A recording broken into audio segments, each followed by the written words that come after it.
I'm co-host James Ash. And I'm co-host Phil Scaife. Welcome to the Business Lockdown.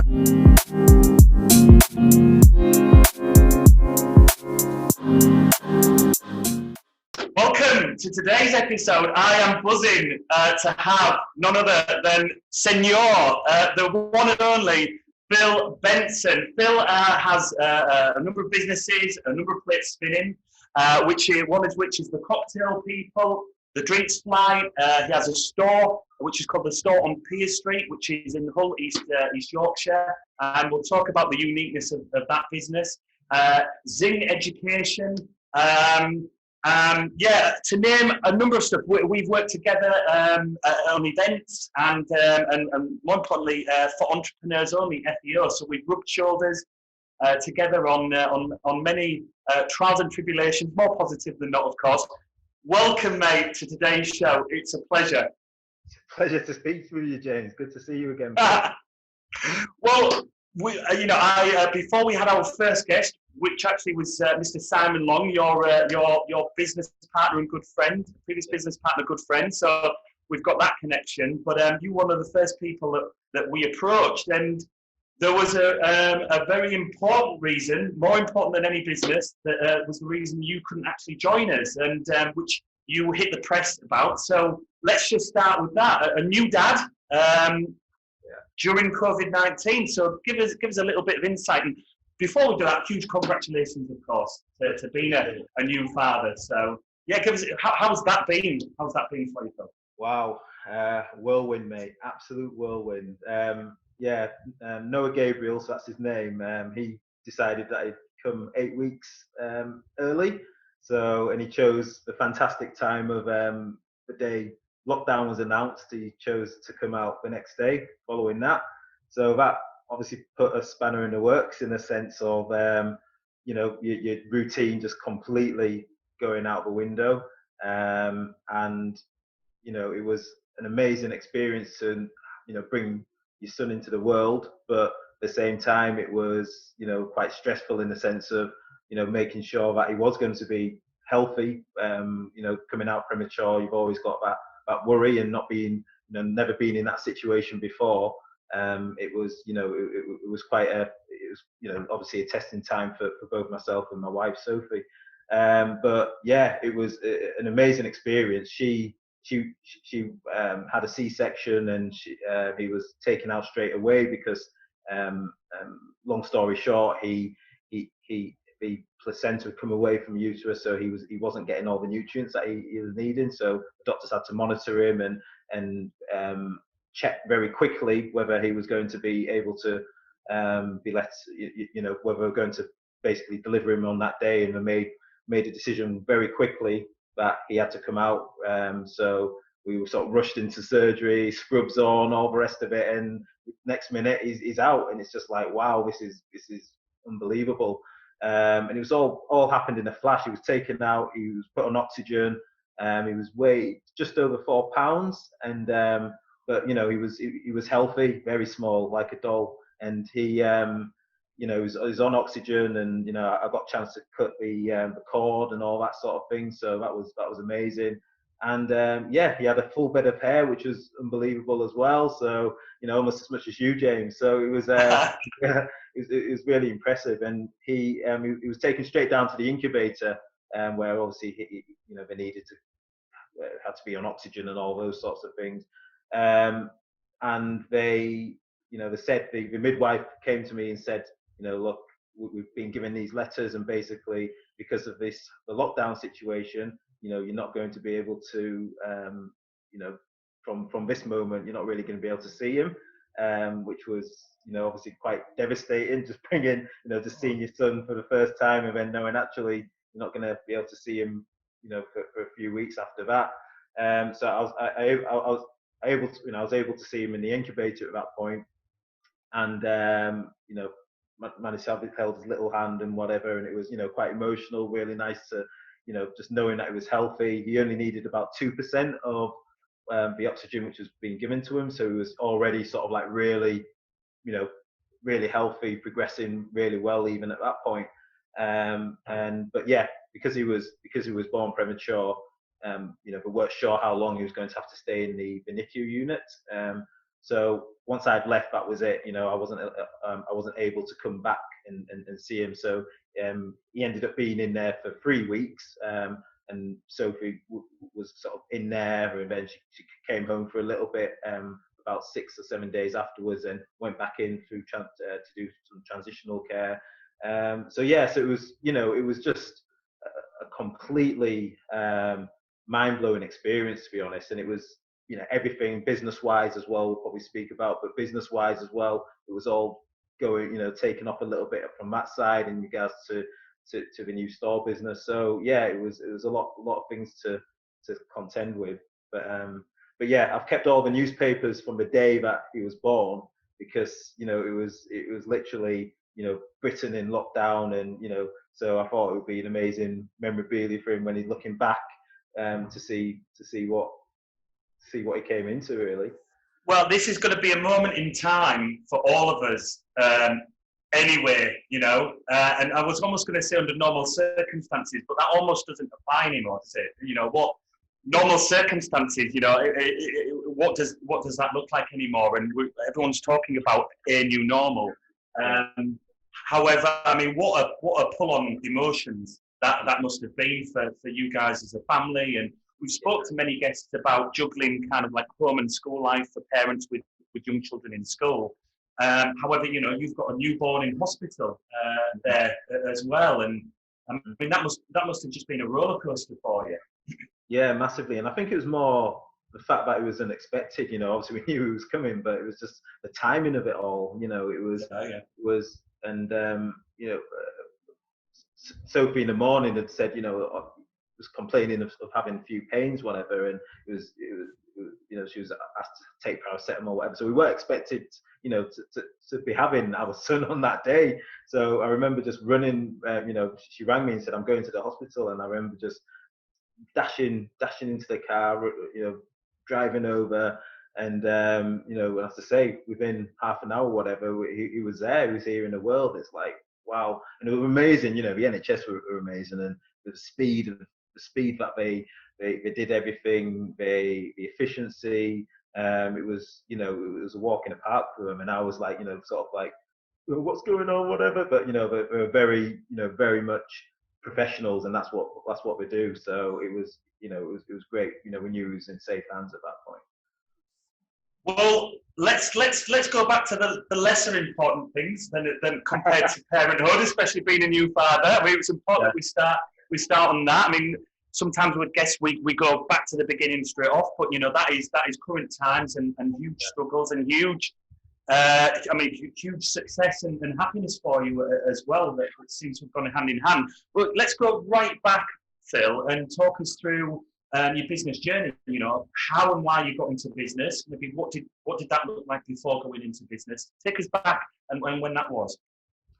Yeah, so I was a graduate at Hull University, and one of the main reasons why I wanted to stay, because I grew up in Hull, went to school in Hull. So actually, the last thing I wanted to do was stay in Hull for university, because it's that time when you want to, go leave your comfort zone and explore new places and that sort of thing. But the thing that really appealed to me about the course at the time was the fact that I could go to do a year abroad, and I've always had a keen interest in business. I did it at A level, GCSE, that sort of thing. So I've always had an interest in the way businesses work, and I was looking at all the different types of business courses which were available at the time. And as I say, I was mainly looking outside of Hull, but something just kept on drawing me back, and it was the fact that I was able to do a year abroad in another country, which enabled me to say, actually, this is the best course for me. So that was a game changer, and I think without that, I'm not sure if I would have been doing what I'm doing now. So going to America was one of those experiences that say changed my life, and going to a place where I guess business entrepreneurship, it's a home of that, if you like. It's what America was built on, the foundation of capitalism, the foundation of innovation and enterprise, and all those sorts of things, that really shone through. And I guess the degree which I was on, it taught me many things in regards to the theory around business when I was studying here in the UK. But it was more when I was across there, it was very practical. It was the idea of, this is what you can do as an entrepreneur. This is, so we were actually teaching courses in entrepreneurship, which was something which I had never seen before. And they were actually bringing in real entrepreneurs who'd not just succeeded, but who'd failed as well, and were coming into our class and speaking to us about their journey. So that was the first time I'd really, A, thought about entrepreneurship, but B, looked at it as a potential career option. And Simon, who you what year was that, Phil? What year was that? That was in 2003. Wow, so that was really like essentially kind of almost 10 years ahead of what we know of that happening in the UK, if not a bit more. And that was the whole point, exactly that, because it was, because you talk about these things now, and it's, people are a lot more aware of what it means. And I think back then it was very much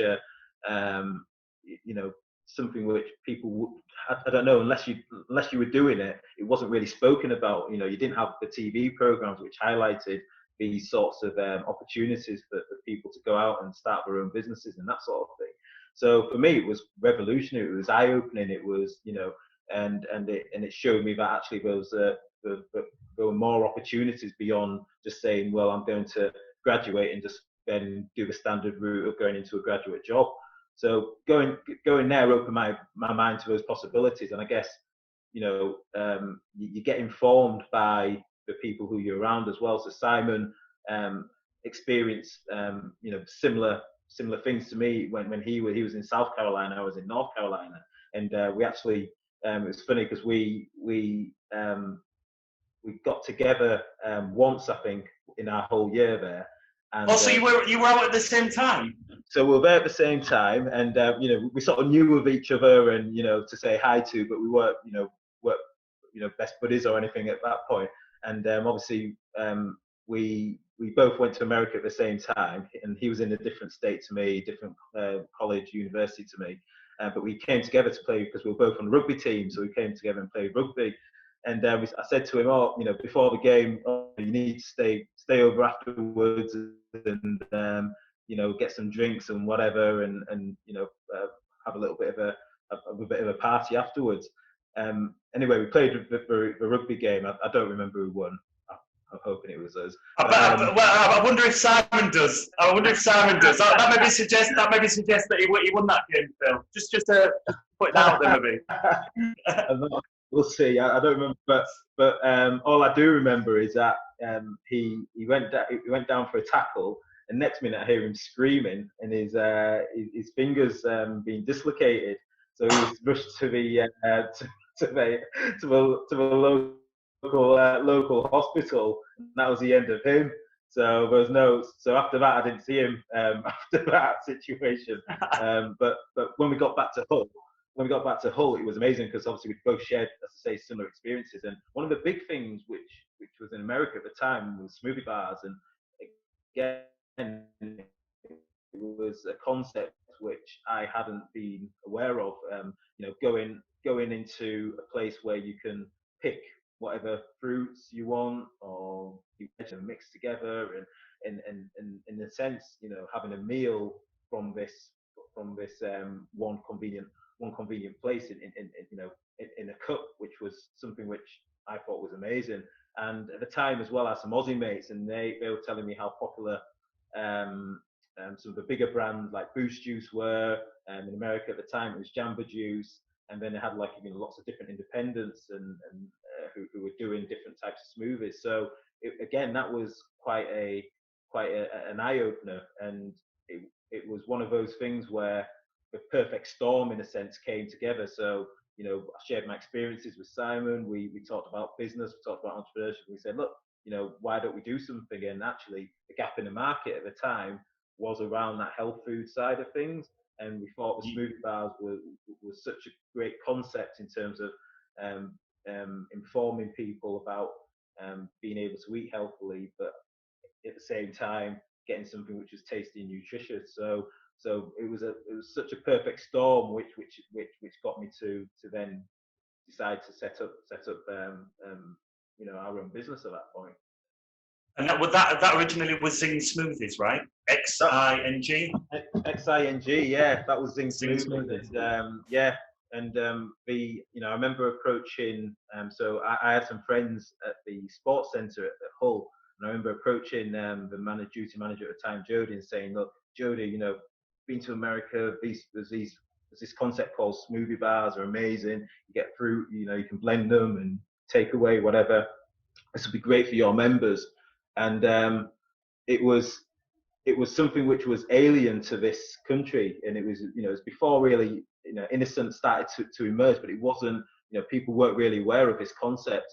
And I remember that, at one point Richard Branson had said, smoothie bars are going to be the next big thing after coffee, because it was just at that point when the coffee revolution started in this country, and from New York, and where all these new coffee bars were springing up, and and it was when Coffee Republic, I don't know if you remember them, it started emerging before all these other brands came in. But obviously in America they had other, your Starbucks and all those sorts of big multinational brands we know now. So there was certainly a movement towards seeing that there was an opportunity in that market. And it was something that really excited us. But I guess it was hard for people who hadn't seen what was going on in America to really grasp what we were trying to, the vision that we had around what we could bring into this city in a sense. So that was it's an interesting one, because you're clearly at that point ahead of the curve in terms of the market, but you're also ahead of people understanding what it is, and why they should invest themselves into your product and your brand. So you've got the benefit of being at the forefront of the market, but then you're going to have to educate your clients. I mean, what did that look like? So what were the real struggles with that at first, and how? I mean, essentially, I imagine there was some interesting marketing strategies in place, right? And I know of one actually. That's probably unfair, because I'm asking that as if I don't know any, and I didn't know one springs to mind. So I'll share it with you. So, but like obviously trying to, that's exactly it. Educate. It's about educating people about what it is, and I guess it's tough because obviously in business, you need people to know straight away what is it that you're selling, whatever. And I guess it's when you're trying to pitch it as an opportunity, it's trying to explain, look, this is a concept and this is why it's going to benefit you. And obviously for us, we had to go to the sports centre to say, look, this is why it's going to benefit you. You've got members who care about health and fitness. What currently are you offering them as part of that package, apart from your standard protein shake or whatever they had at the time. And we had I remember at the time in the union, there was quite an old school manager who was in charge of it. So this was a whole student union, and the duty manager Jody, who I approached at the time, he got it straight away, and he was really excited about it.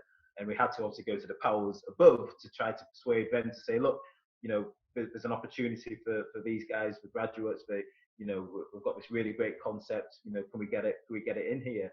And because they didn't quite understand what it was about, they sort of shunned it a bit and said, it wouldn't work. And I think there's been a coffee bar in there as well that hadn't worked before. So, there was some negativity around the idea, and it wasn't going to stop us. We went out, we bought a mobile smoothie cart from Exeter, and we started doing things anyway. We thought, regardless of whether we end up pitching up here or not, we're going to do it because we know there's a great chance here to make this a success.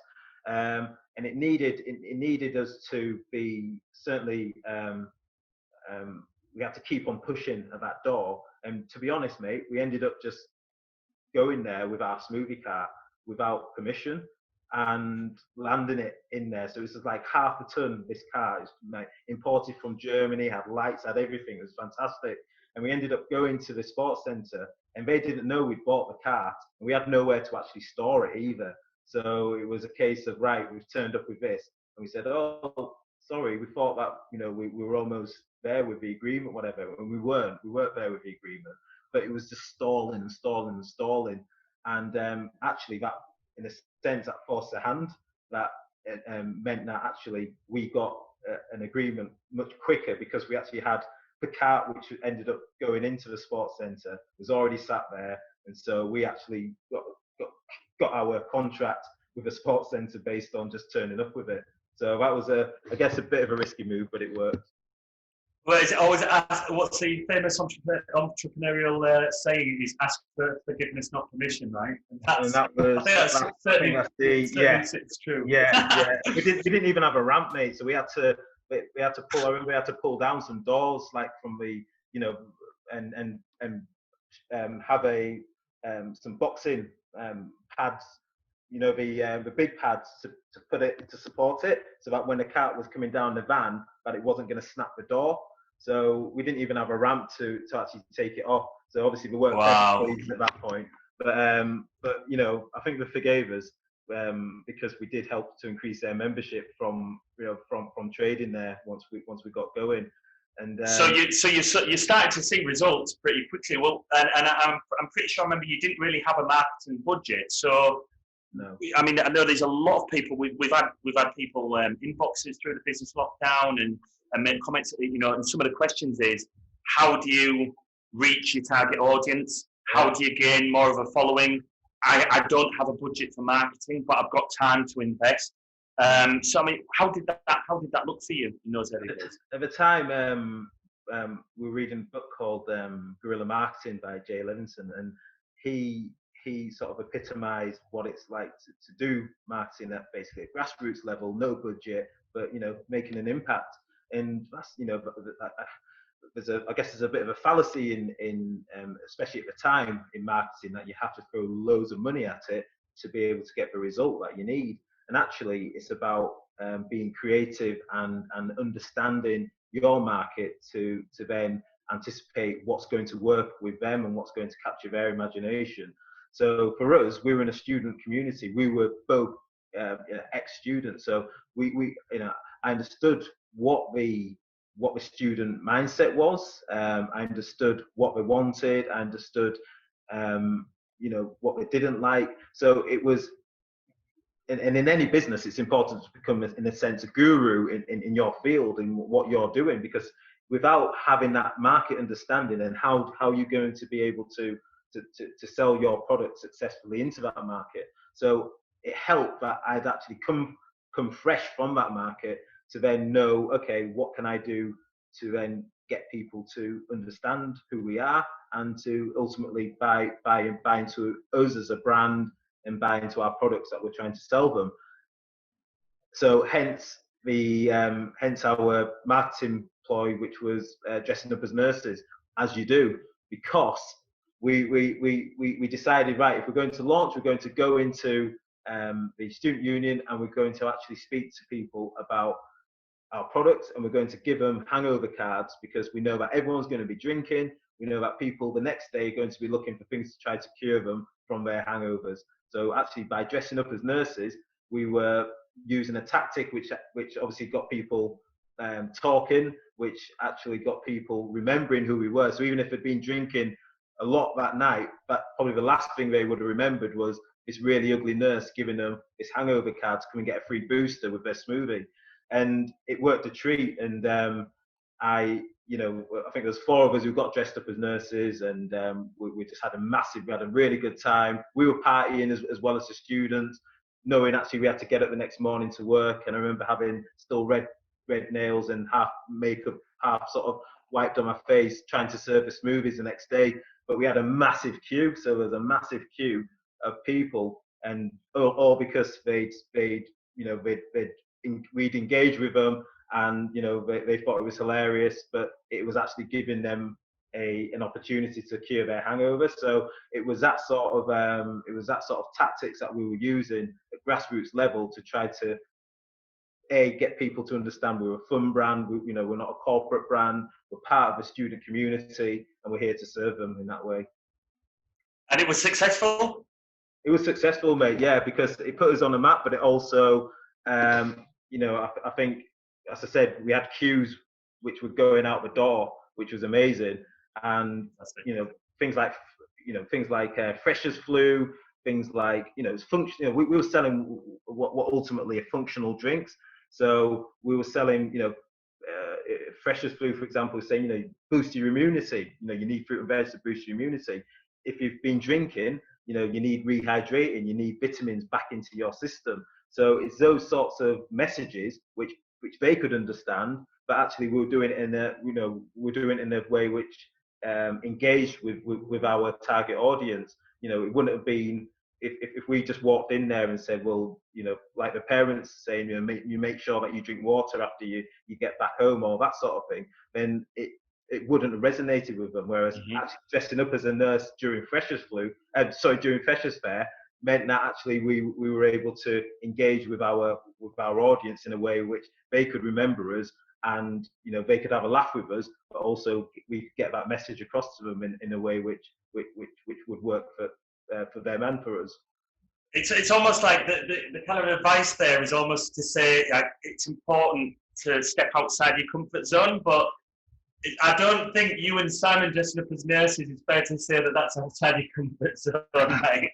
He was so keen for it. It was unbelievable. I was a bit more skeptical, but then I got well into it. So yeah, every Saturday now you'll see me there. Awesome. Well, I mean, let's fast track a bit, because obviously you didn't stay in that environment for very long. And what were the reasons behind that?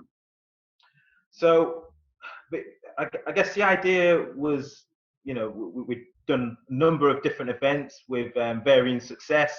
We had success within the sports centre because, as I said, we'd managed to grab and get people were coming across to the campus for the first time to get a smoothie. That was helping the memberships in the sports centre as well.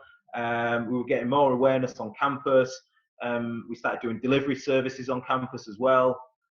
So it just naturally, things were growing. Things were, we saw the business developing, and you have to always ask what's next. You can't be just in that small bubble, even if you have success in that small bubble. And we had relative success in that small bubble, but the idea was what's next. And actually, because off the back of the success of that initial smoothie bar, we were actually given permission by that same guy who'd been skeptical to us initially, to set up a full-scale bar in a main students' union eatery area. So we were this sort of like only non-student union affiliated business at the time, which was in that space. So for us, that was a really big opportunity and a real stamp of approval, obviously, for what we'd done up to that point. And that obviously meant that we were able to reach a bigger audience, a bigger target group, and we were able to expand our sales, expand our product range as well, and really look at, what happens from here. And we were approached, I remember being approached very early on, it was probably about a year into our trading at the sports, in the main students' union area, by a big coffee company, and who were in different universities at the time, and they wanted to actually take on our brand to franchise into their students' unions. And we Which sounds like the golden ticket almost, doesn't it? When you think of building a business and being like, we can franchise it out and we can make money off people running that franchise for us, and that happened, following one location. So that sounds great, right? Right, and that was, we were absolutely buzzing at that point, and we're thinking, because I guess at that point, the idea of franchising hadn't really come into our minds. It was about, we knew we had to grow, hence why we had our second bar in the main students' union, and which was working well. But actually, the opportunity to go into, across the country into so many different universities, we thought, wow, we might have a template here which we can do that.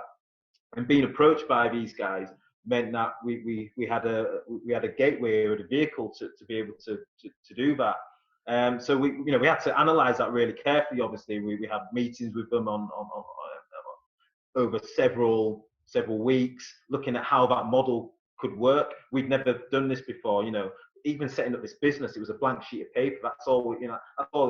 That's all all we had at the time. We didn't really have that. The support networks which are available now just really didn't exist when we set up this business. So we were literally, it's about trying to figure it out as you went along, and trying to get as much information as you could get from, we didn't have things like FEO where we could go to a group or organization and ask for advice on things. So actually by going down this route of figuring it out as you go along, you make mistakes, but you also learn a lot as well.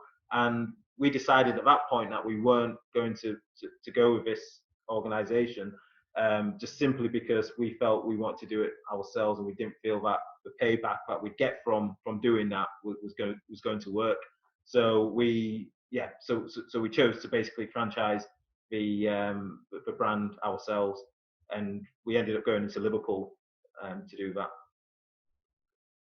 And how did that look? Before I ask that question, you spoke then about the importance of not focusing on the now, always looking at what's next. And how did that work as a pairing, as a partnership with Simon? Because there can be many pros and cons of being in business with somebody else, and that can change over the course of time with different opportunities and stresses and whatnot, and also personal circumstances.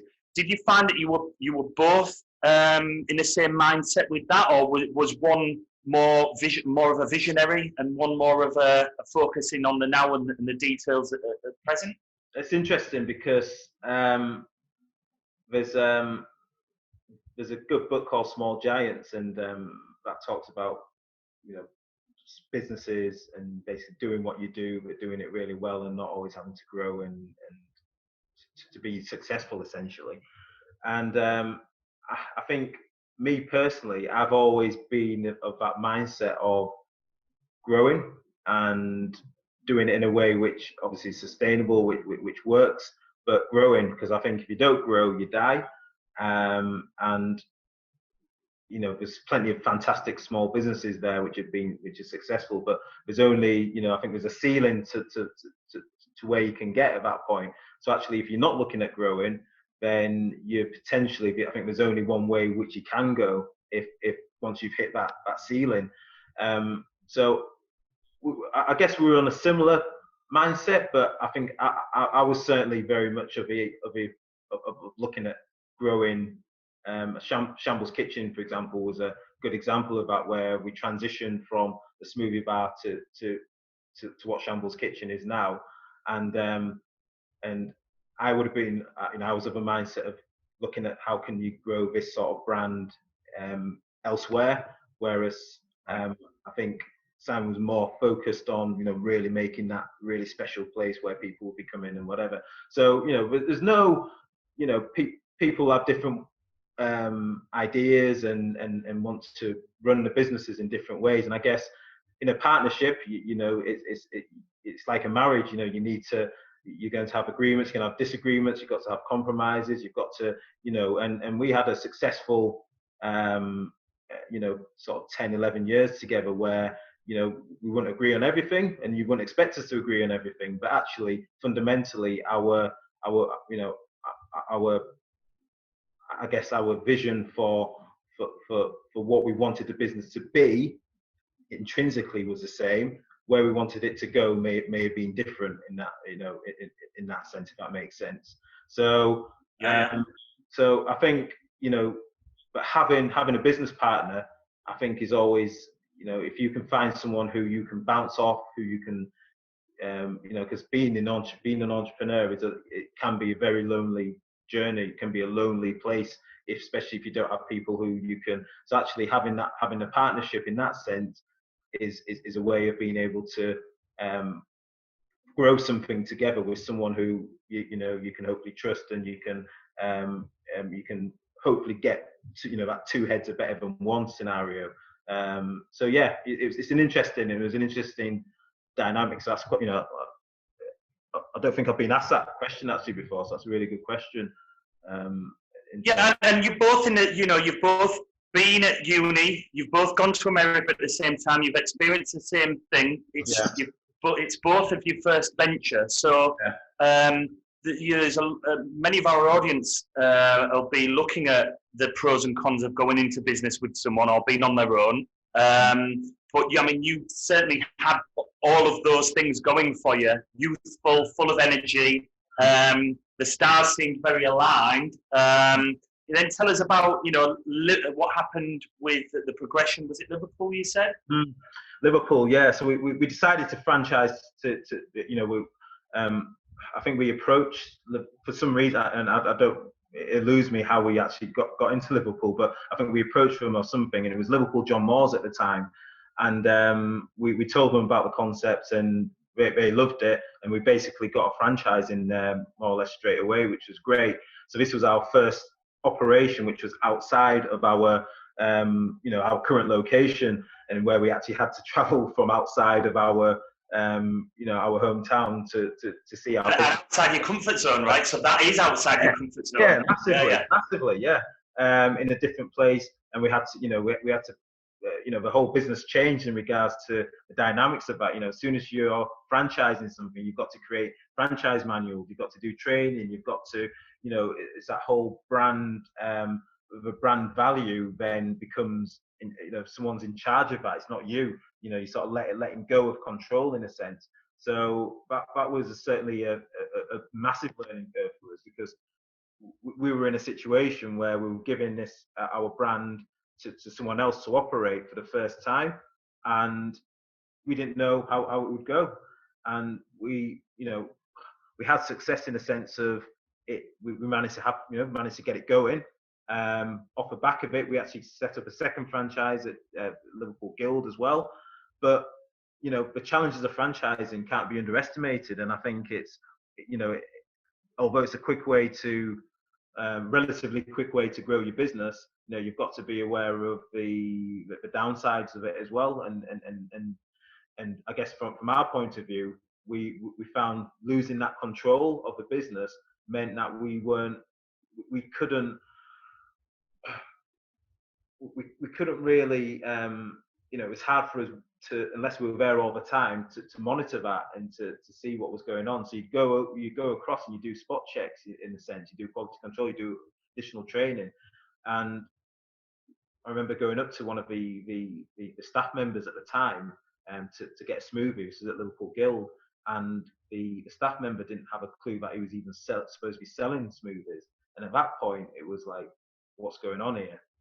And I think one of the issues, or one of the big issues that we found, was we were franchising to an organisation where there was quite high staff turnover, lots of students, whatever, and they weren't necessarily being trained to help support our brand within that as well.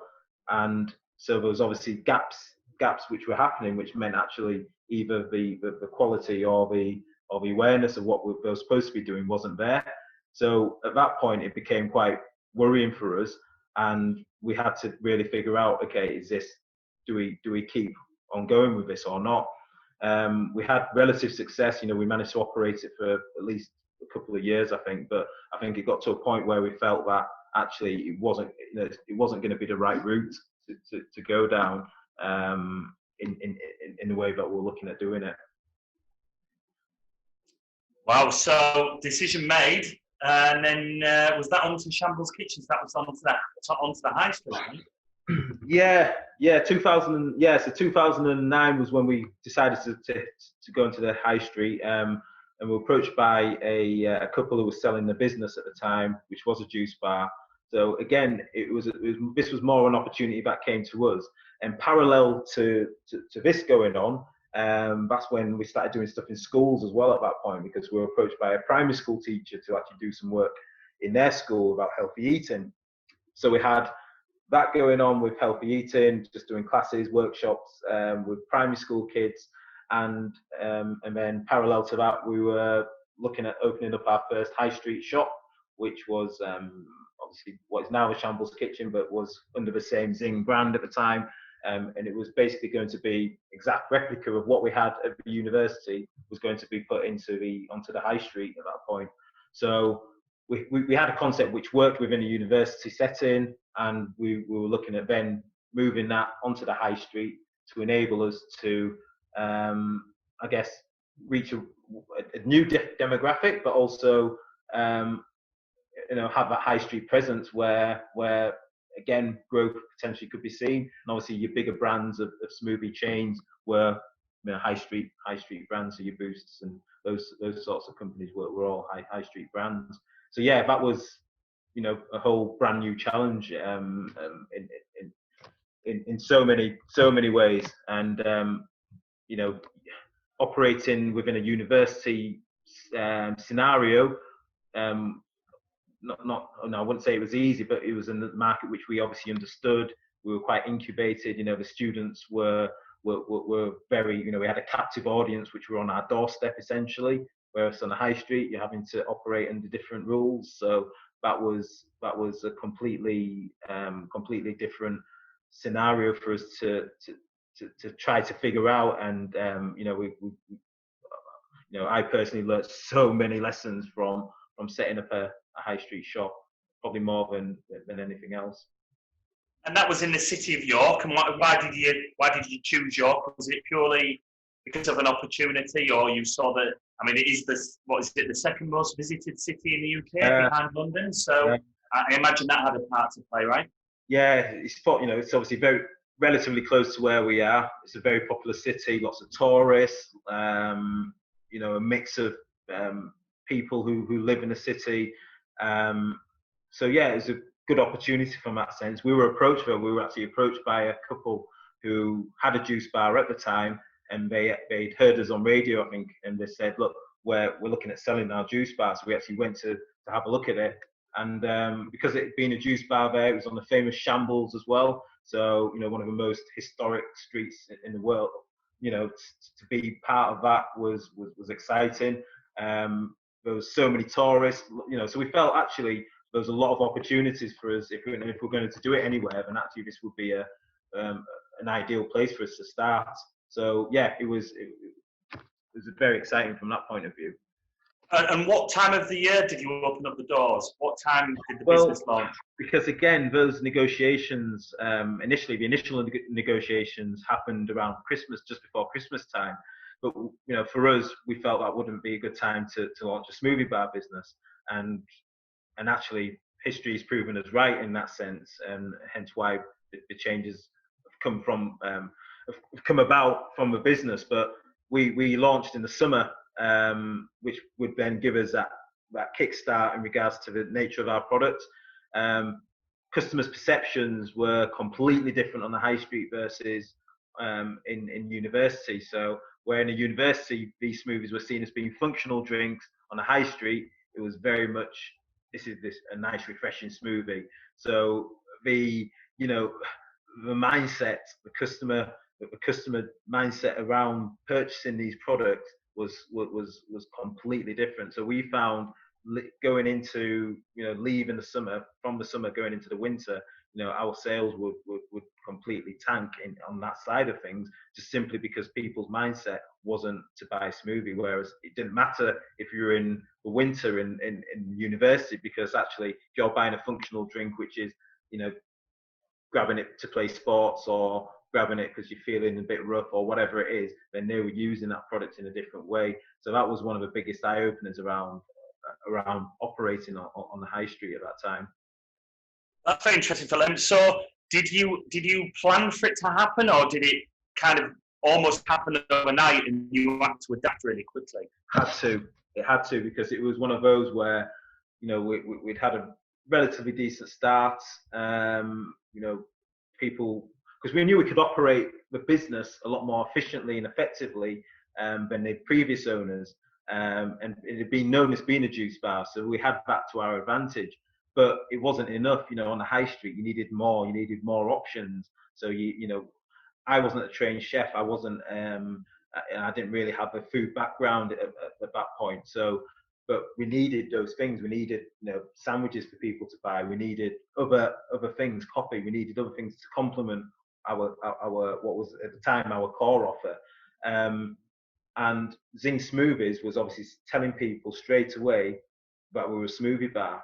And it's amazing, customer psychology of people. And so we were called Zing Smoothies, but actually even though we started broadening our product range, a lot of the time people were very tunnel focused on the smoothies. And so it's just, oh, we just do smoothies, walk on. So it was psychologically, we sort of, we knew we had to look at how do we transform the business to enable to capture the people who we need to come in to keep us going. And as I said, in the winter, sales had tanked, and we needed to look at ways of trying to adapt, because we weren't going to survive long at all. We had a shop fit done at the time. Obviously, a lot of money which had been invested into the business, equipment, all those sorts of things. But then you've got on the high street, you've got all the massive overheads and rent rates. Being in a street like the Shambles isn't cheap. So if you're not getting the sales in, then very quickly cash flow becomes a serious issue, and all of a sudden, you can be the most profitable business in the world, but without any cash, you're going to go out of business. And we were in that scenario where we weren't profitable and we weren't getting cash in. So very quickly we had to look at what we're going to do, and it was that idea of actually adapting, and we had to change, and it was a necessity of change. So whether I liked to or not, I love the concept, and I knew it worked on a certain level, but actually you had to, we couldn't be blindsided to say, well, we're just going to try to stick it out if it's not working. So actually working on the business at that time, we looked at, right, we need to change it. It has to change, otherwise we're going to die. And that's where it went. So we had another shop refit, and it went to Feel Good Food, where we had a more expansive menu. So it was called Zing Feel Good Food. We had a more expansive menu, more things on, whether it was sandwiches, soups, that sort of thing. But to be honest, the quality of delivery of the product wasn't great. We weren't trained chefs, as I said, so we were learning as we were going along and having to adapt very quickly. And we think we had far too much on that menu at the time for it to be successful. And I think people were confused at that point about who we were, and we'd lost our identity, because we, as Zing, we were this fun-loving, fresh, vibrant place that was offering people products which they could go, grabbing a cup, and that was it. So we knew very clearly who we were as a business, what our value system was at that time. And to change meant that actually you've got to come up with something new, and you've got to identify who do you want to be. And I think at that point we that wasn't being communicated about who we wanted to be as a business. And so if we don't know who we want to be, then the customer isn't going to know who we want to be. So we had to really delve deep and do some soul searching and say, right, we're having to make changes, but actually how do those changes mean that the customer can connect back with us and figure out who they who they're buying from, who they're connecting with. And that's what it's about. It's about emotional psychological connections, because if you don't have that with your customer, then you don't have anything. So we had to really delve deep into ourselves again to figure it out. And at one point we were even talking about getting smoothies off the menu completely, which would have been unbelievable, because actually that's where we started from, and that was that was the idea. But from that Feel Good Food, we had a food consultant, a chef. So we got an expert in to give us a bit of grounding in terms of the food side of things, and to get a menu, template as to what we could sell. Then we went through a branding exercise, and we went through, what is it that's going to connect. Who is it? Who are we? What do we want to do? Where are we? So that's where the Shambles Kitchen name came from. Was we're on the Shambles. We're in a kitchen environment where we're making everything from scratch. It was the sort of the beginning of the street food movement as well at that point. So again, we're a little bit ahead of the curve even at that point with the street food side, because it wasn't as prominent as what it is now. But it was that easy, that opportunity of going, grabbing something fresh but hot, healthy, which you could go take out. So all of a sudden, then we started to get our identity back, and start to get some confidence in what we were doing and what we were selling, and people started to understand who we were again, which then ultimately made it successful. But we were very close to the edge of going out of business, no doubt about it. Well, I mean, and give us a bit of insight as a pairing, as a partnership, because we've touched on the topic of the subject of rebranding with a number of guests, and how much emotion was attached, because it was both of your first businesses. You'd gone from zero to high street. You've gone through such a journey in essentially a short period of time. I mean, how much emotional attachment was at play with you guys, or was it literally like, well, we've got no choice, so we have to do it? Your hand was forced essentially. Yeah, 100%. And I think initially the first rebrand, which was Zing, because we tried to keep the Zing in there, so it was a Zing feel good food, and that's what we tried to keep in at the time. But it didn't work because Zing meant something different. Zing was from a time of when we were doing the smoothie bars. Zing, Zing to us was, the reason why we came up with Zing was because it was energy, it was fresh, it was sort of like that. You can see the splashes of orange and green, the green of apple, and sort of all the colours, bright colours linked with that.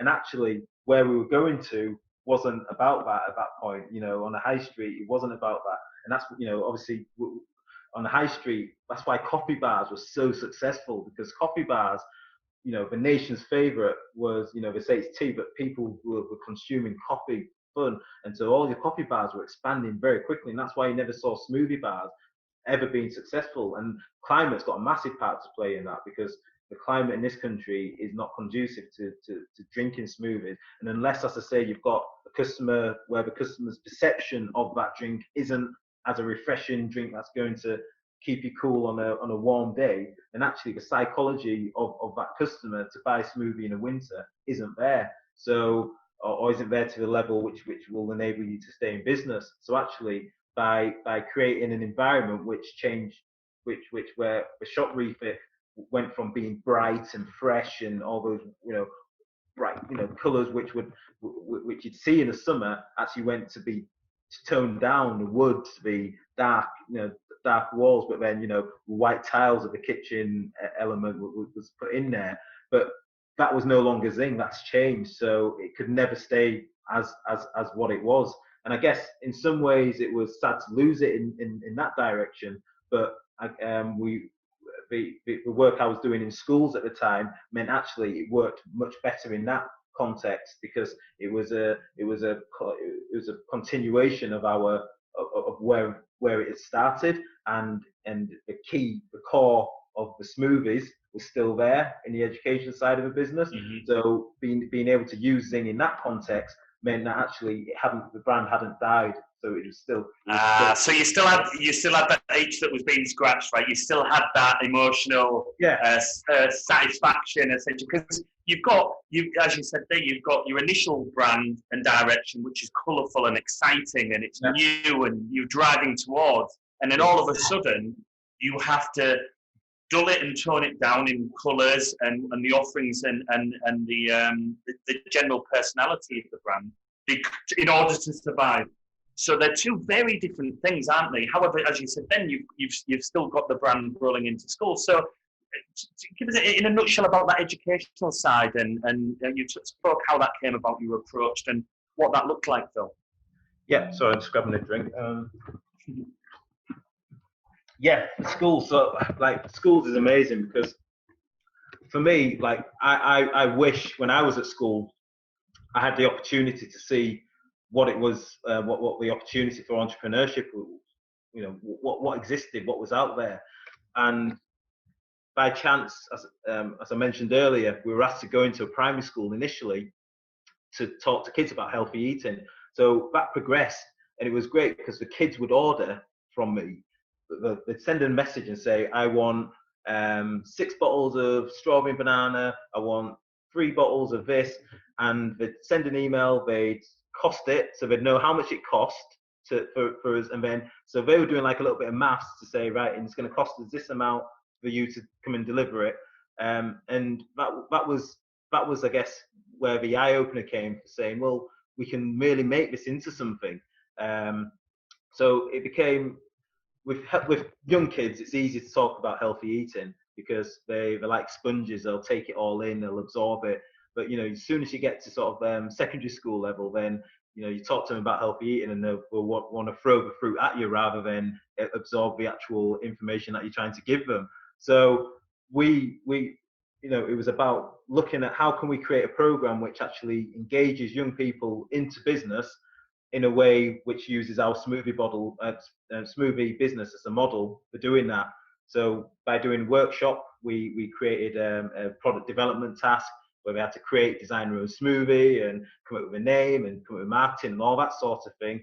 And that developed very quickly into a smoothie bar franchise. So where we decided that we weren't going to franchise into universities, we said actually we could franchise into schools, because by franchising into schools, where for us it's not then about are you doing what you need to be doing to protect our brand value, our brand values, the quality of our brand. It doesn't become about that anymore. It's actually about teaching the next generation how to run a business. And actually it's great if you make a mistake, because that's how you learn, and that's how you progress, that's how you make that next step up. And by them understanding the dynamics and using the model of smoothies, which they could associate with, and which was easy enough for them to be creative and design things around, meant that actually we could franchise it out very, very quickly. So there were two parts, as I said. There was the actual franchise into the schools, but also the workshops into the schools.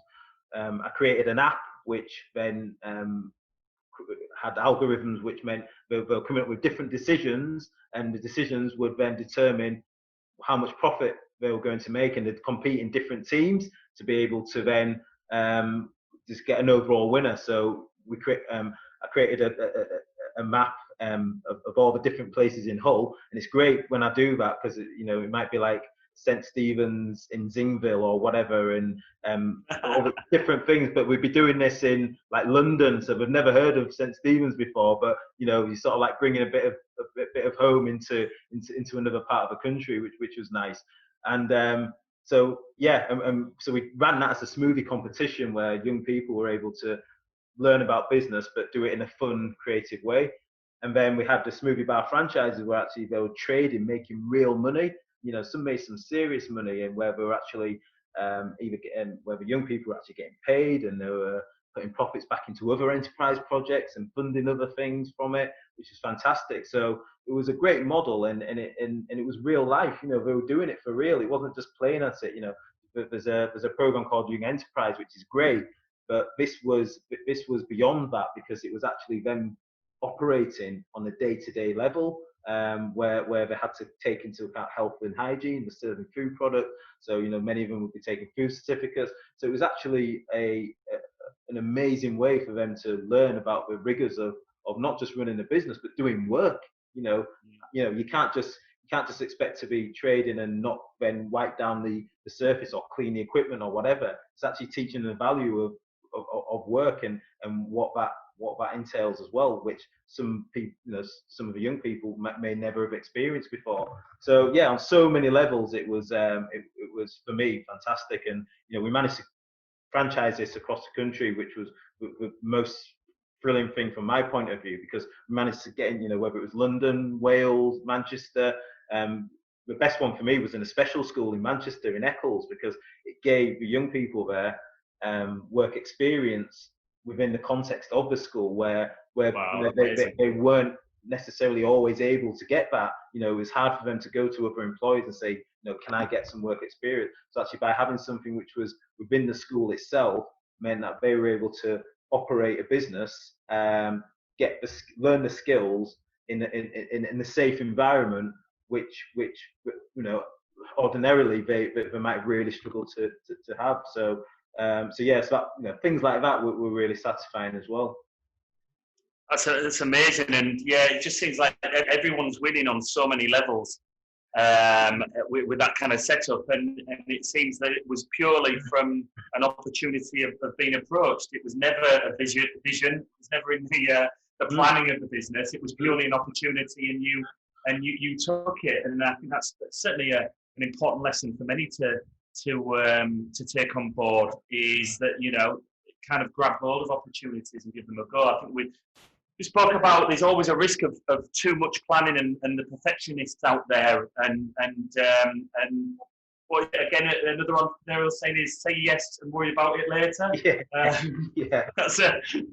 And again, there's a certain amount of that with you guys. Well, look, then we come to you and Simon parting ways, and how did that look at the time? You've gone through, and what length of time had passed before things, discussions were starting and difference of opinions maybe, or different wants and needs outside of your current business? How did that look, Phil? Well, obviously we'd been at that point when we parted, we've been together for about 10 years, 11 years, business partners, and the schools were, the schools were happening, the shop was happening. We'd won a contract, a first contract with doing cocktails. So that's when we started doing the cocktail bars, which was an offshoot of the smoothie bar business. So we went from doing sort of strawberry smoothies to then doing strawberry daiquiris, if you like. And was the first one at York, Phil? Yes. So and look, the question is about you and Sam going different ways, and that's important. We'll come back to that very quickly. But it's also important because I do know that the fact that you won that opportunity, that contract at York, based off the back of the positive and ethical work you've done in education, right? Am I correct in that? Yes, sort of. So yeah, and because obviously we're operating within schools and able to get our brand out there as well in regards to what we're doing, and it was quite hard at the time to get to be able to knock on the door of these big operators to enable us to give us the opportunity to go there. I remember went in and did a pitch with our smoothies, got blender and got the fruit, got some strawberries. The strawberry daiquiri itself was probably one of the most popular products that we were selling at the time, and not in schools obviously, non-alcoholic versions. But we did a trial, and we went in there and we pitched what we were about. And again, it was something new and different because no one was actually doing anything like we were doing, which was sort of like real fruit cocktail smoothies. So that's the way we pitched it. So yeah, it was great. It was great for us because we got into all these different race courses, York being the biggest one, and yeah, it was it completely changed the dynamic of that business, because you've got different focuses at that point as well. So you had the education business on one hand, you had the shambles on the other hand, and then we've got, as I say, the new opportunity in race courses on that hand. So it was all going off, and we had a bar still at the university as well, and there was transition that was going on at the university. So there was a lot of things going on, and it causes a lot of strain because it's like focus. Where do you focus? Where do you put your effort? Where do you where do you try to drive what you're trying to achieve? And what I found was, I was gradually being pulled away from the shambles kitchen because there were all these other things that needed looking after. And at the time, Simon was living in York at that point as well. And I was sort of commuting. I was having to commute to go to York every day. But it wasn't, it became less feasible for me to keep on doing that because actually there were other things that needed to be looked after within the business.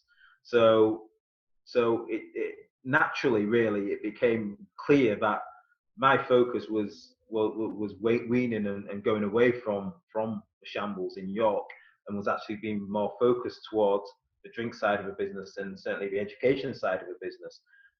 Whereas with Simon, his focus being in York and going in every day and whatever was focused on the store and actually subsequently the street food side of the business as well. So I think it came to a point where the discussion had to be had about where we're going, what we're doing. Are we I guess are our visions aligned? Are we still going to be operating the same way? The amount of time I put into that business is starting marginalised, become minimal.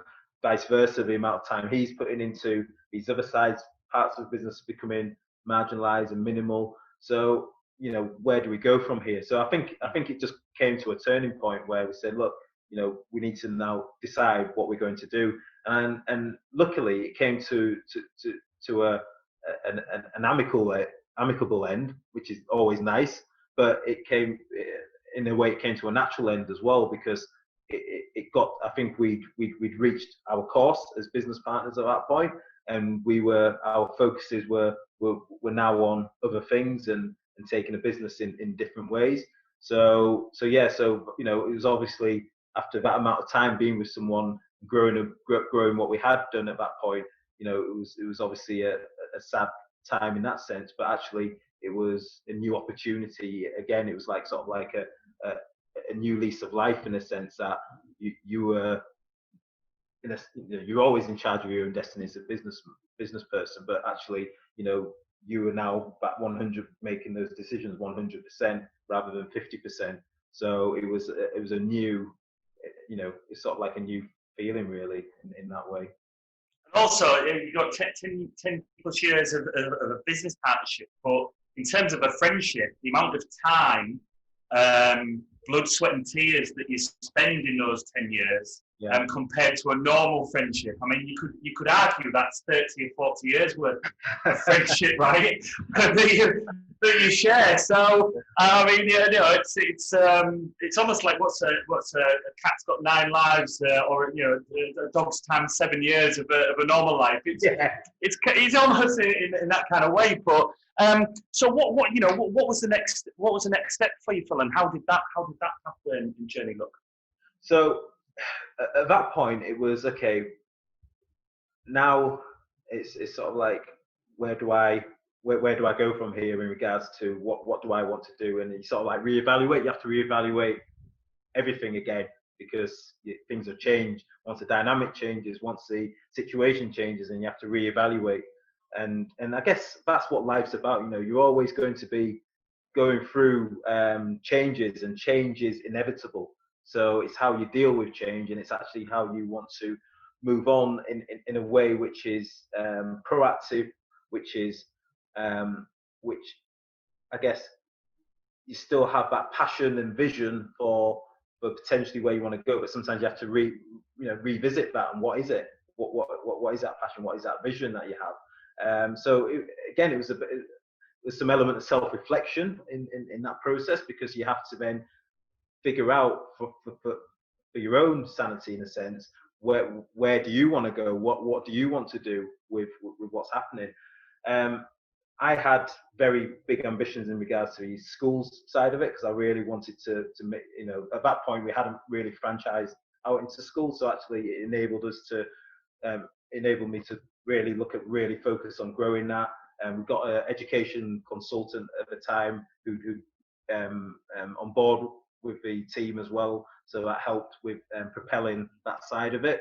And then you mentioned about Drinks Flight, but I knew there was lots of opportunities in the drinks market where we were doing big events like the big race courses or big outdoor events, but also in the corporate sector, in the private sector as well, if doing pop-up bars for drink, you know, in the drinks experience sense. So that's where the Drinks Flight came from, and so, you know, that enabled us to do some more sort of I guess corporate client-based work at that point. So like anything, you know, the business, again, it's one of those where it couldn't stay the same. You know, you always have to look at how do you grow it, how do you develop it, and that's basically what I was doing at that point, with the schools and with the drink side, and that was primarily where the focus was to keep pushing that forward and looking for new opportunities within the different brands which I was working in.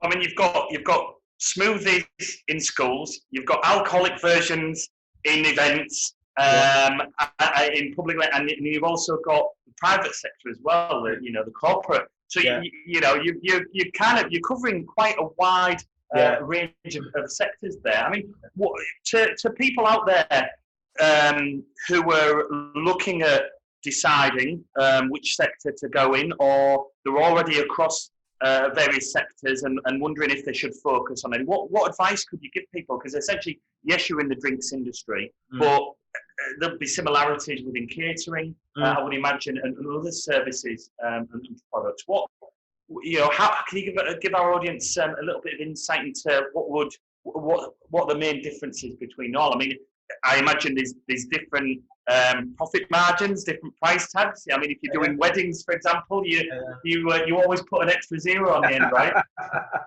Well, for my own wedding, I know that's the case, because everywhere I was going, a cake suddenly came from 20, came 200. So yeah, that looks like how it works. Yeah, I think with again, it's about always essentially everything boils down to understanding your market. If you don't understand your market, then you can't. It doesn't matter what you do, you're going to struggle. So, although I have things across the board in regards to, like, as you said, events, corporate, private, you've got to know what is it that they're looking for, and each will have different wants, each will have different needs. Now, if you can position your business in a way which services those needs and wants, then actually you're going to be in a position which you're able to hopefully be successful, and hopefully be able to grow your business in that dynamic. Now, I think, certainly focus is important. There's no doubt about it.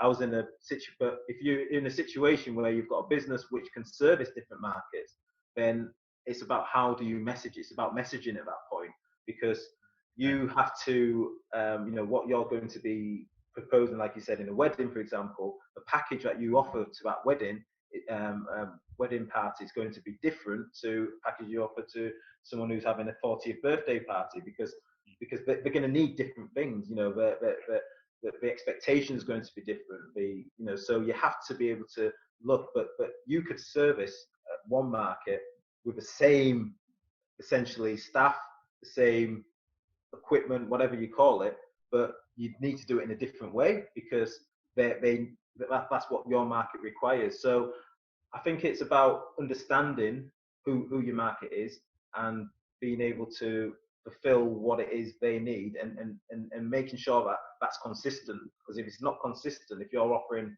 a different experience or different service for what they need. For example, I'll give you a good example. So of the races, we sell obviously cocktails now, but because we sell cocktails at such high volume, we have to adapt the types of drinks that we make. So not less quality, but we have to create drinks which work in that high volume environment. There's no point trying to do a really complex drink which takes 10 years to make, when you've got 40,000 people waiting to be served. So we have to make sure that the product which we're creating still lives up to the expectations of what people expect from the product they're drinking, but it is suitable for the nature of the operation and of the clientele who are buying it. Whereas if I was doing with the corporates or a wedding, I've said, look, we want this really, really nice drink, which is which has really complex ingredients, which we want to tie in with our theme of what we're trying to do. Then actually you're creating a totally different product. You're spending a different amount of time on it. So I'm not going to say I'm going to create a bespoke drink at the races for 40,000. It's impossible. You can't do it. Whereas your marketing message in a wedding or corporate one would be, yes, we can personalize this. We can brand it in with the theme of your wedding or the theme of your corporate event or whatever it is, and that's the messaging side of it. Because if you can make sure your clients understand who you are, what you do, then it makes your job easier to be able to sell what you're trying to sell. It essentially, that service. It is as much as products as much as we're a product business or a service business. We serve the clients in a way which which they expect, they've got expectations of us as much as we have of ourselves to be able to deliver that service, and that's what they're looking for. So whereas that element won't be as essential in the races. So that's it's a bit long-winded answer in that, but I just think it's just important just to show those different positions. No, I love that, and I love. I think a lot of our listeners, our audience, will take value away from that. Is that you haven't compromised on quality, but you've looked at the systems around that and your market and how to deliver that in the best possible way. I really love that, though. I'm interested if tomorrow you had to work with one of your industries. So you cover a range of clients, industries, however you want to word it, and by answering it, it's certainly not to be unfair to any of the others, because it's about you, maybe you as a person, and what needs best met now, and I'm sure they're very different than a year, 3, 4, 5 years ago, and essentially how you answer now will be very different in a year, 2, 3, 4 years ahead. So if you had to pin yourself down to one of them, which one would you choose and why? Oh, James. I'm not letting you get away with this one, mate, so I'm going to have an answer. I'm going to need an answer. That's a good question. I would have said education, because the education side of it, for me, there's nothing better than inspiring the next generation. Like, it's an amazing feeling to think, actually, if you can make a difference in one person's life, then that's, you yourself have left a legacy, because it's meant that you've been responsible for potentially changing someone's life. And I think to have that feeling, especially with young people, is amazing. For me, that I don't think anything could beat that sort of thing. So I'd say that. But with the business, which we haven't spoke about at the moment, is the store. And right now, I honestly, being a shopkeeper is unbelievable. Honestly, I've never thought I'd say that, but honestly, being a shopkeeper is so much fun. I absolutely love it. So so right now, I'd rather be a shopkeeper. So you've been a shopkeeper. We haven't come on to that, but out of the three, with the drinks business in mind, I was looking at more of the industry in terms of the schools, the education, right? Okay, the education side.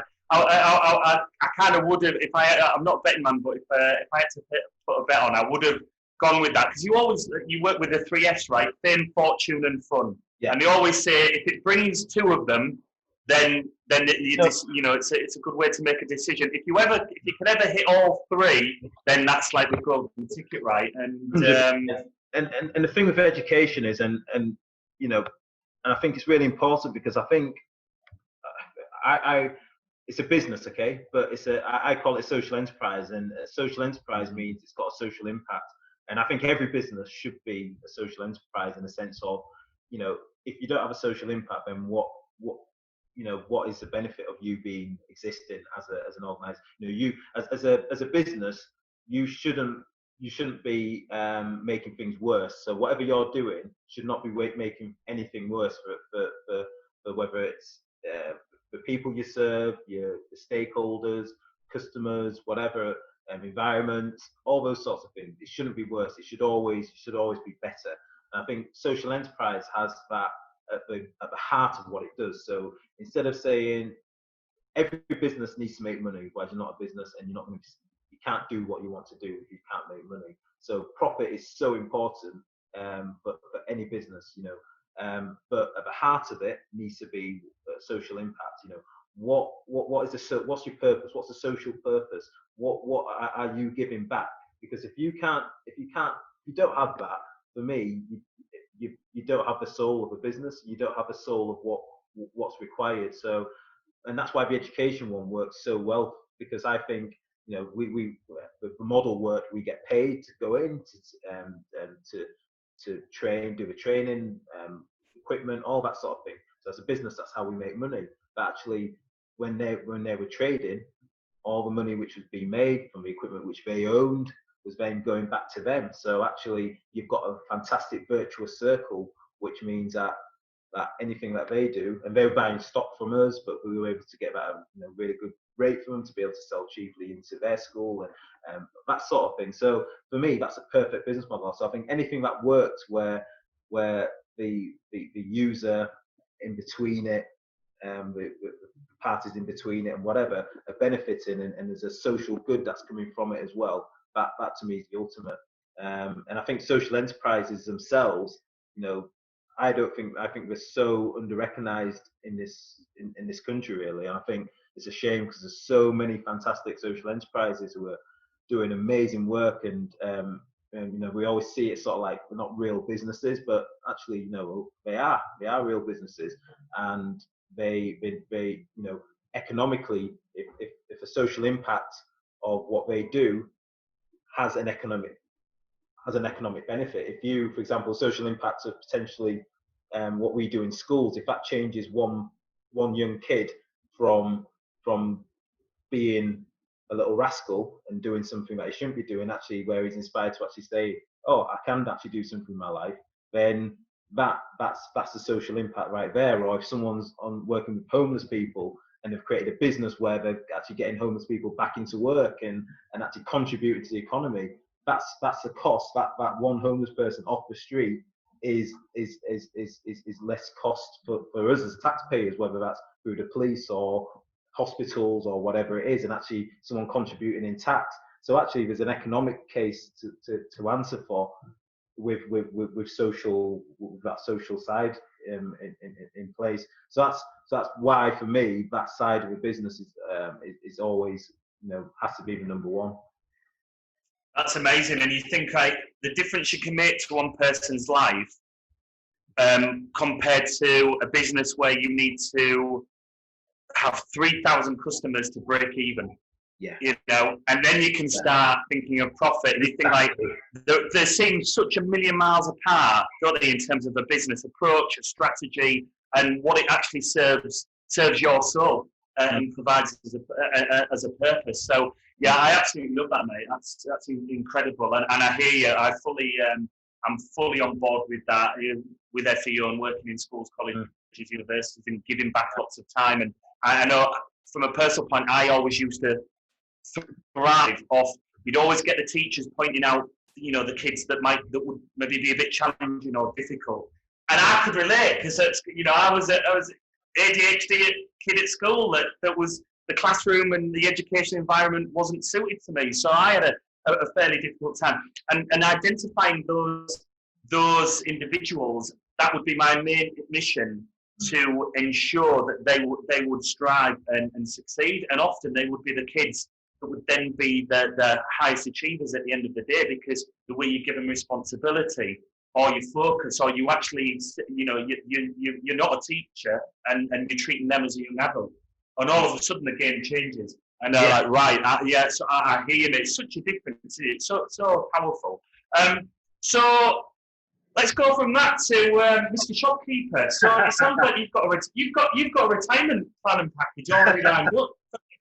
You're now a father and you're a shopkeeper with the end goal in sight. Am I right? Yeah, just like it's unbelievable. Like honestly, mate, I think with it's like when you're at school, like when you're young, like a kid, and you play shops, like, oh, I'm gonna put this on the shelf, and it's all like being a kid again, I think, and it's just so cool just having your own shop and just thinking I can go in and I can go into my own shop and do like a midnight shop and whatever, just grab what I want from the shelves, and yeah, it's amazing.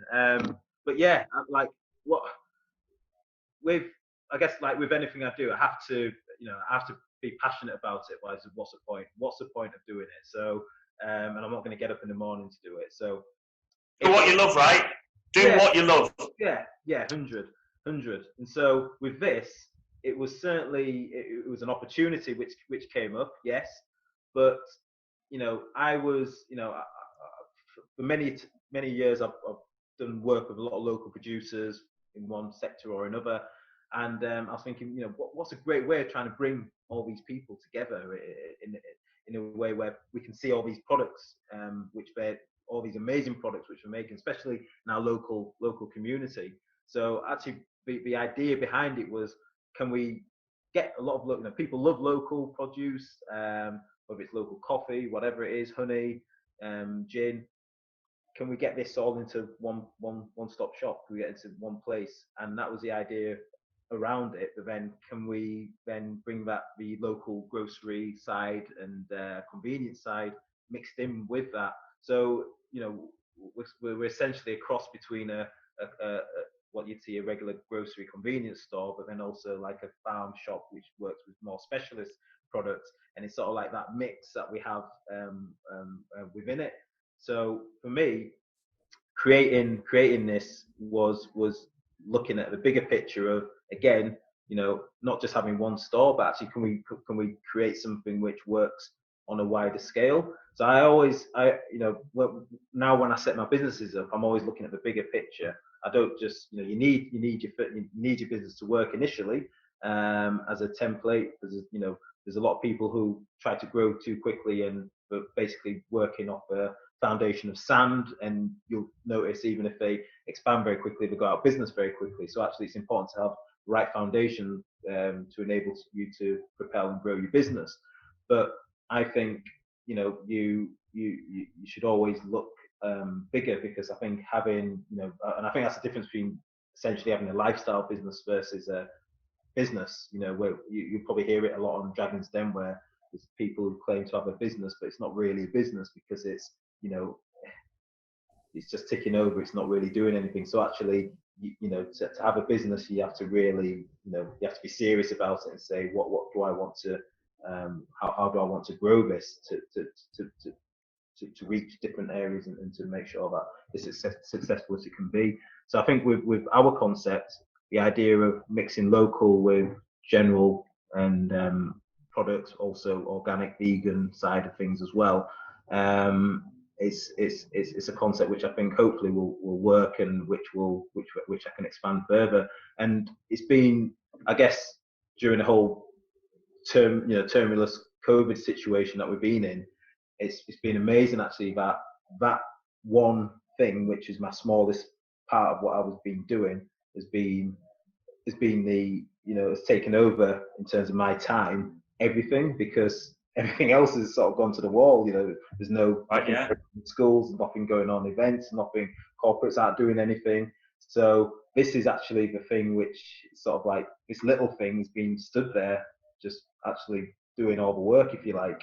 And it's amazing because it's a bricks and mortar business. We started an online delivery service, but actually it's that community, it's that idea. And again, it just goes back to that social element that I was talking about, because it's not just about the products, it's about supporting local producers and getting them an opportunity to get their products on the shelf and supporting the local economy in that way, but also the local community, because it's a place where people can come.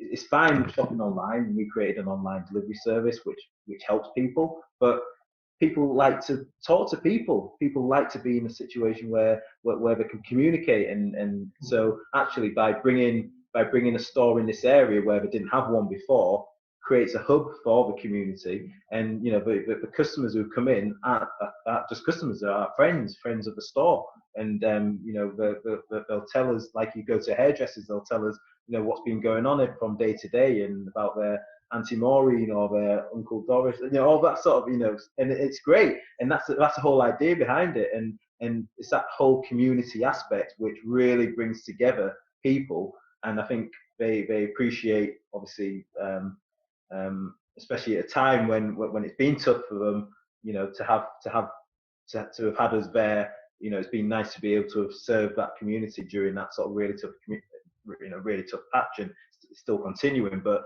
and I think its reason for being really came to light during the whole, especially during the lockdown situation. But it's amazing as a business that you look at the convenience market and it's shot up. It's the same as the major supermarkets as well. I think 40, 50, 60% in terms of growth, in terms of because people have started to think, I'm going to shop locally. so they're starting to support a lot more local businesses. So that's positive, and I hope that's going to be sustained longer term as well. You look at the big boys, the Tesco's of this world and whatever, they've obviously all seen growth in their businesses because it's the essentials that people need, which have come to light in this situation. So it's interesting that this small business which I have in the fruit market has been the one which has been the only one standing throughout the whole the whole lockdown situation. But yeah, I love it. It's brilliant. What changed, if anything, in terms of your products and services because of COVID-19, Phil? And out of those changes, if any, what do you see continuing as we come into this new normal? So just repeat that again. So what changes were made with your products and services due to COVID-19? And then what, if any, would you look to continue coming out of this pandemic period into this new normal? It's weird because when setting up a business initially, our stock levels or the amount of stock which we had, variation of stock that we had 2 years, because we're approaching our second birthday now, was much smaller than what we have now. So it feels like we were geared up, and it sort of came to a point where our stock range, our rate in terms of core grocery convenience items that you find in any high street store, coupled with obviously all the other stuff which we all the local and vegan and all that other side of the product range coming together, it feels like it was a perfect storm at that point, because it was a slow expansion to get to that point. Sales were we're growing, but we're taking time to, like any new startup business, you need to put in nurture and care to be able to get that going. And COVID-19 has, in a sense, been a little bit of a rocket for this particular business. And so the changes, had to come in regards to just making sure that availability of stock, which was very hard because, when things are selling out, toilet roll, why people are buying loads of toilet roll, I have no idea, but toilet roll was a big issue. Fresh bread, all that sort of thing. Trying to actually keep availability of supply to people was a challenge, but we've come up with new strategies to be able. We had to come up with different strategies to be able to make sure that we could get all these essentials on the shelf. And actually, what you found was people coming to us to get stuff they couldn't get in the supermarket. So we were actually beating the big boys at that side of things, because we were able to have all these things which you couldn't get anywhere else. They were actually essentially coming to us. The delivery service, which I mentioned, was something which was on the radar, but actually, it forced our hand to be able to get that going straight away, because again, people were looking more for trying to get things delivered online to them directly through shielding, whatever. And it's personnel, because we needed, during that time, that's when my little boy was born. So it needed, we needed people to be able to manage what was going on. And there was a whole situation where I lost members of staff because some were shielding, some had underlying health conditions, all that sort of thing. So actually the full team had to change at that point, and I had to draft in new people who hadn't really had an affiliation with the business before, but had, it was something which forced my hand, which had to be done because everything else was going on around me. So I think that side of it as well. We've now got a new team which is working within the store, who are great, but we had to go through a massive transition point to be able to get to that as well. So there's been lots of changes, James, in regards to I guess the way we run it, and it's just become, because it's become busier, it's become, there's a lot more going on, so actually the systems have to be a lot tighter than what previously they were. If you've got stock which is moving a lot quicker, then your systems have to be able to cope with that, to make sure that the efficiency of stock control and delivery and products and all that sort of thing is there. So, you know, we've invested in a new EPOS system, for example, which is able to help us with that, you know, the technology side, to help staff and help us to manage everything that's going on in the store, because, you know, everything's exploded in that sense in regards to the speed of stock leaving, speed that we need stock to come back in, and you know, delivery of everything. So yeah, it's been a very, very interesting journey the past few months. And do you see yourself continuing the delivery service moving forward, or will it be a case of seeing how the market responds? You know, if the need is still there on the systems, products, and services that you've implemented. Yeah, I think so. Like, it won't be our core thing, but I think it's essential to have that. I think, you know, it's people expect that now, and, you know, online sales will only increase. But, you know, it's important that the high street does maintain a presence, and, you know, for us, that's where the value proposition is having our high street shop, because having a high street shop means that we're able to get people into a physical environment where, as I say, it's not, you know, yes, it's about buying things they need, but also it's about you know, it's about having that social interaction. And I think, you know, COVID, and, you know, the terrible thing about COVID is social interaction has decreased, because, you know, you're not allowed to go near people, or, you know, you have to keep your distance, or you have to be in your bubbles, that sort of thing. And that's obviously caused a lot of issues in terms of mental health and that side of it. So actually, having a physical store where people are able to come in and speak to someone is massive, and has a massive effect on some of the people who come to us on a regular basis. So I think that will always be the core of it. But I think having a delivery service as part of the offer is essential, and I can only see that side growing as well. That's awesome, mate. Well, before we wrap up, I've got two questions that sprung to mind. One question being, and this is the first time we've asked it externally outside the team. You know, I'm asking it because you're an expert at branding, marketing, building your tribe. I know I've watched you do seminars on that subject before to great effect and impact.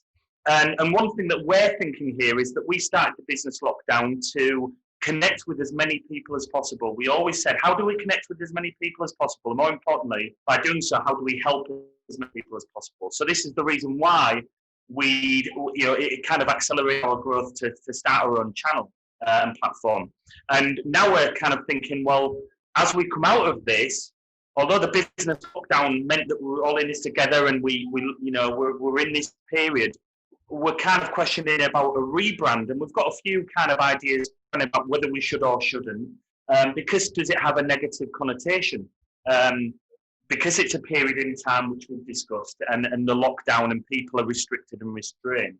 Or is it a period that people may look back on, maybe not straight away, but in 3 months, 6 months, 9 months, of a period of coming together and being stronger and reflecting?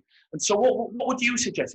We've spoken on your episode about rebranding, and how you kind of tried to compromise at first, and then your hand was turned.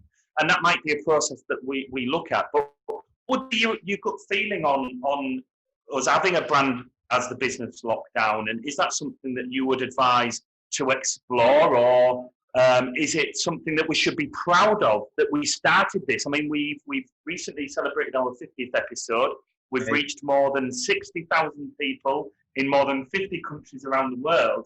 So essentially, you could look at it that there's a lot of pride and a big tribe of following that's associated with this brand. So, you know, I'm opening this up to you, mate. I'm putting you on the spot. But what's your gut feelings on that? And again, there's no right or wrong, essentially. But I'm loving to ask you the question. Yeah, I think, James, with what you've done, and it's amazing. You know, those stats are amazing as well. And obviously, people have that association with you right now in regards to what you've done. And I guess it's like anything. It's a question you have to ask yourself: is where is where you are and where you want to be the same as what you were and what you were previously, and what you wanted to be previously? Because if the answer to that is yes, Okay, so where you are now and where you were when you first started, if that's the same, then I'd say actually keep on going. And if that's because that's the biggest vision, that's your bigger vision around where you started. So keep your branding the same around that.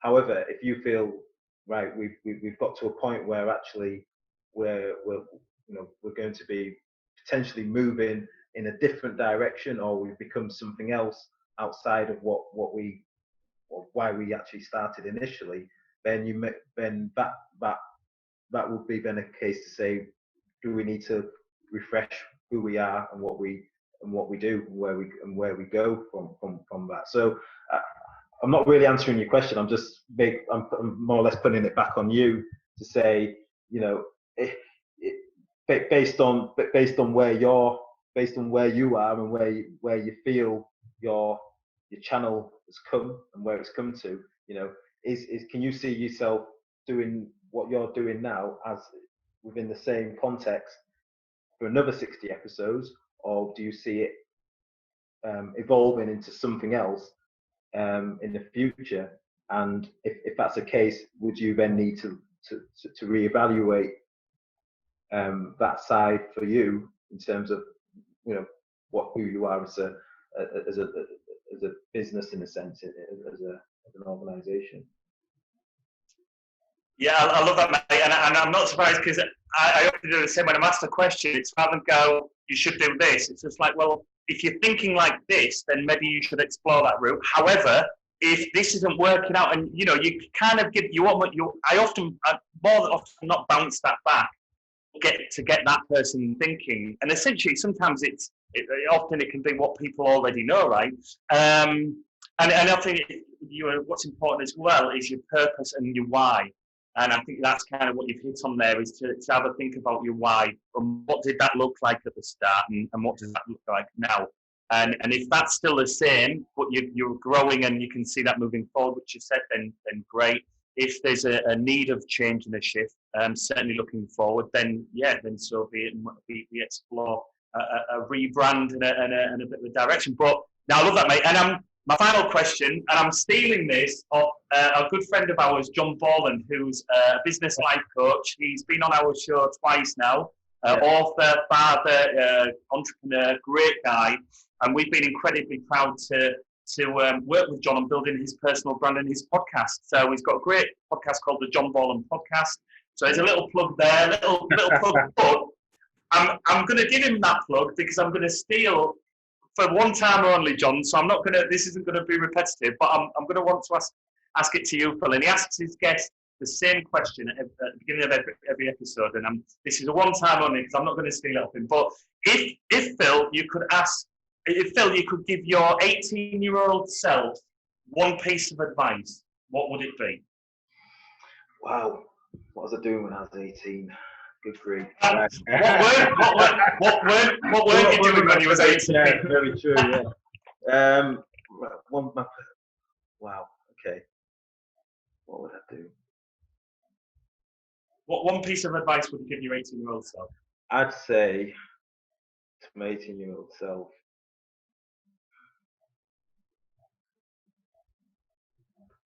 you stumped me, James. I'd say never give up. Never give up, because, and those three words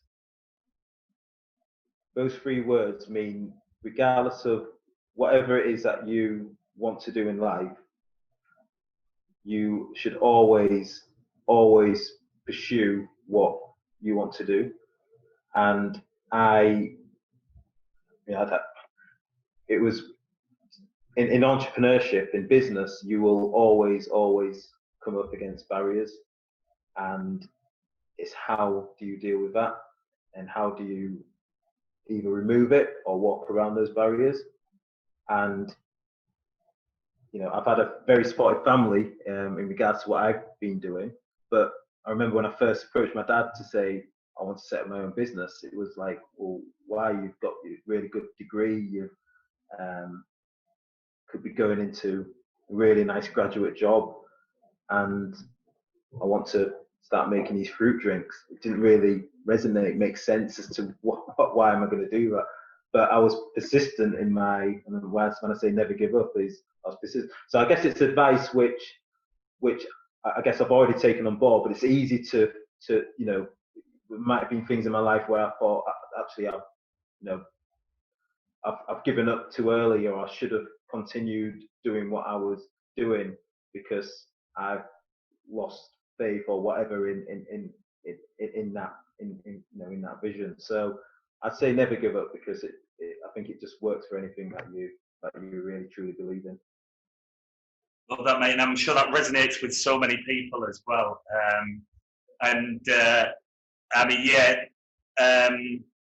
Motivation is great, but it's never lasting, is it? And it's more about drive and determination. And I think that's absolutely what you've stated there. Is that's what will win the day. That's what will have you working till 5 a.m. in the morning at an event, packing down, and then starting your day job or your normal routine at 9 a.m. a few hours later with 1 or 2 hours sleep. So absolutely.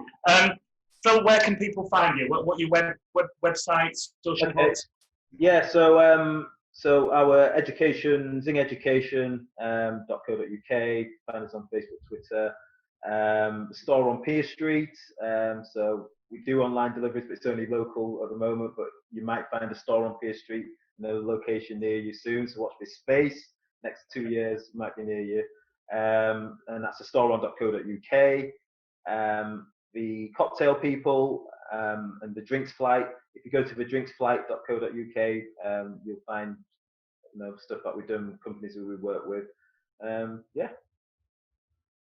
Awesome, man. Awesome. Well, the future is certainly going to be bright for you, no doubt, and especially with fatherhood, and of course, lots of love to Noah and Sophie. And thanks so much for joining us today. I mean, this is officially the longest episode we've ever had, and do you know all throughout, I'm thinking I'm not going to stop, because I'm piecing loads of stuff that you're saying as separate micro pieces of content that are evergreen, that will just provide value for years to come across different platforms to our global audience. So I'm just like, that's amazing. Oh, that's just so good, and I absolutely listen on. So I can't thank you enough. I know this is going to be so much value to our audience, and yeah, just lots of love, mate.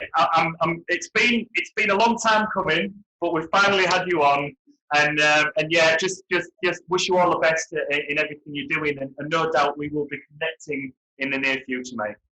I can't wait, James, and congratulations to you as well on the awesome show. You've done a stellar job, so well done, mate. Cheers. Team effort, mate. Team effort, and you're part of it. So thank you very much. Take care. All the best. Thank you.